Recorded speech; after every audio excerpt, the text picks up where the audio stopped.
Je voudrais te présenter un livre que j'ai adoré, c'est Influence et manipulation de Robert Cialdini. Je dois bien t'avouer qu'au début, je ne voulais pas acheter ce livre. Le titre du livre ne m'inspirait pas du tout. Influence et manipulation, je suis tout sauf une personne qui cherche à manipuler les autres. Je déteste la tricherie ainsi que le mensonge. Mais bon, avec le temps, et à force de passer devant et qu'il me fasse les yeux doux, je me suis dit, allez, pourquoi pas. J'avais entendu que du bien de ce livre sans comprendre pourquoi, et je ne regrette vraiment pas mon choix car je l'ai adoré. Ce livre est à la base un livre qui a été écrit en anglais. Le titre de ce livre a été très mal traduit puisqu'en anglais, le titre veut dire influence, la psychologie de la persuasion. Ce livre t'explique la psychologie dans laquelle se retrouvent les personnes qui se font manipuler et pourquoi elles se font manipuler sans s'en rendre compte. Donc rien à voir avec le titre en français. Il y a plusieurs points qui m'ont interpellé et je voudrais les partager avec toi. Les voici. Le premier principe est le principe de contraste. Le principe de contraste est le principe qui affecte la façon dont nous voyons les choses. Mon blog parle d'immobilier, alors prenons un exemple sur ce thème. Bien souvent, lorsque tu t'adresses directement à un agent immobilier sans avoir fait de recherche au préalable de biens, il te fera visiter plusieurs biens.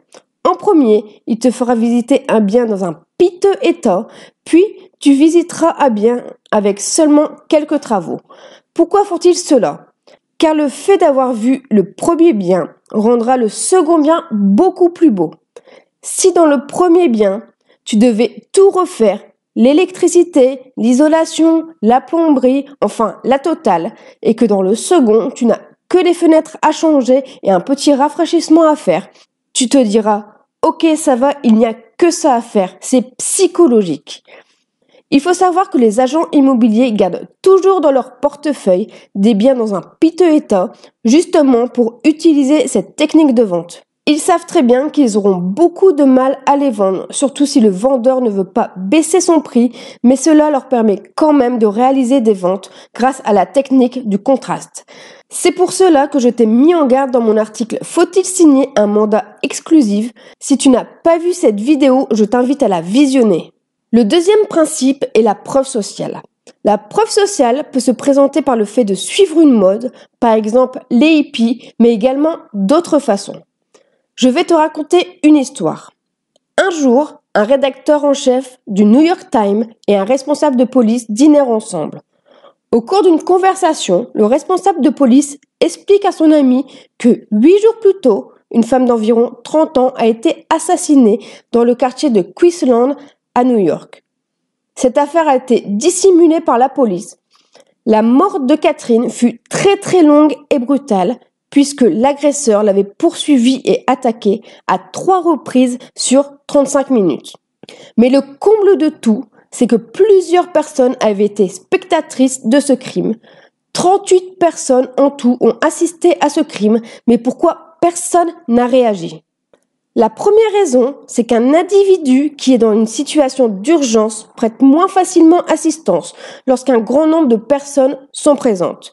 Les personnes se disent « quelqu'un va sûrement porter assistance à cette personne, donc il n'est pas nécessaire que je le fasse ». La deuxième raison, c'est l'ignorance collective. La personne allongée dans la rue est-elle victime d'une crise cardiaque ou est-elle simplement bourrée? La réaction naturelle est de regarder autour de soi et de déterminer la situation par rapport aux réactions des autres. Dans cette situation, personne n'a réagi, donc les personnes ont fait exactement la même chose, donc n'ont pas du tout porté assistance à cette personne, ce qui est vraiment grave. Mon conseil, si tu es victime d'un accident, il y a de grandes chances que quelqu'un te vienne en aide s'il est le seul témoin. Par contre, si tu as un accident en présence de plusieurs individus, demande précisément à une personne d'appeler les pompiers si tu ne veux pas rester sur le pavé. Le troisième principe est l'autorité par le titre. Le chapitre sur l'autorité par le titre est celui qui m'a fait le plus rire. Tu vas comprendre pourquoi, donc reste bien avec moi. Le titre peut être adressé à un avocat, un notaire ou encore un médecin. C'est pourquoi, lorsqu'un médecin réalise un pronostic, personne ne le contredit et surtout pas les infirmières. Une expérience a été réalisée avec 22 infirmières dans différents services de chirurgie, de pédiatrie et même de psychiatrie. Les chercheurs appelèrent les infirmières dans les hôpitaux en se présentant comme des médecins de l'hôpital et leur demandèrent de donner 20 mg d'un médicament à certains patients de l'hôpital. Il y avait 4 raisons pour que les infirmières soient prudentes avant d'administrer ce médicament. La première raison, c'est que l'ordonnance avait été transmise par téléphone, ce qui est tout à fait contraire au règlement.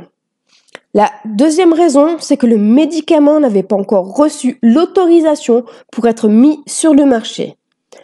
La troisième raison, c'est que le dosage prescrit par les médecins était beaucoup trop dangereux. La quatrième raison est que l'ordre avait été donné par une personne que les infirmières n'avaient jamais rencontrée.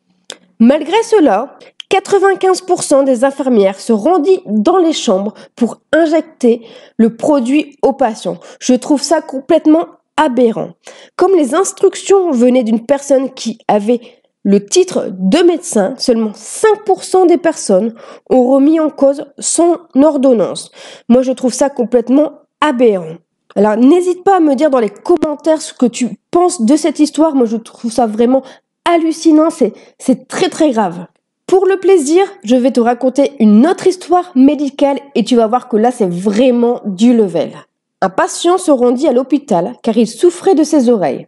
Il avait très, très mal. Le médecin l'ausculta et lui prescrit des gouttes, mais au lieu d'écrire sur l'ordonnance traitement analogue, le médecin a utilisé une abréviation et il a écrit sur l'ordonnance traitement anal. L'infirmière prit l'ordonnance, alla chercher les gouttes, elle se rendit dans la chambre du patient et lui mit le nombre de gouttes prescrit pour les oreilles dans l'anus du patient. C'est complètement dingue. Ni l'infirmière ni le patient s'en inquiétèrent. Désolé, mais l'histoire ne raconte pas si le patient a eu des hémorroïdes ou pas. C'est complètement dingue, non, tu trouves pas? Lorsque j'ai lu cette partie du livre, j'étais vraiment mort de rire. Mais vraiment, c'est vraiment très très grave. Tu te rends compte que les infirmières, parfois, ne se posent même pas la question, ne réfléchissent même pas lorsqu'elles administrent quelque chose au patient, ce qui est vraiment très très grave. Si tu as lu le livre Influence et manipulation, n'hésite pas à nous expliquer les points qui t'ont interpellé dans ce livre et de partager avec nous ton expérience. Et moi je te dis à bientôt pour une nouvelle vidéo. Salut!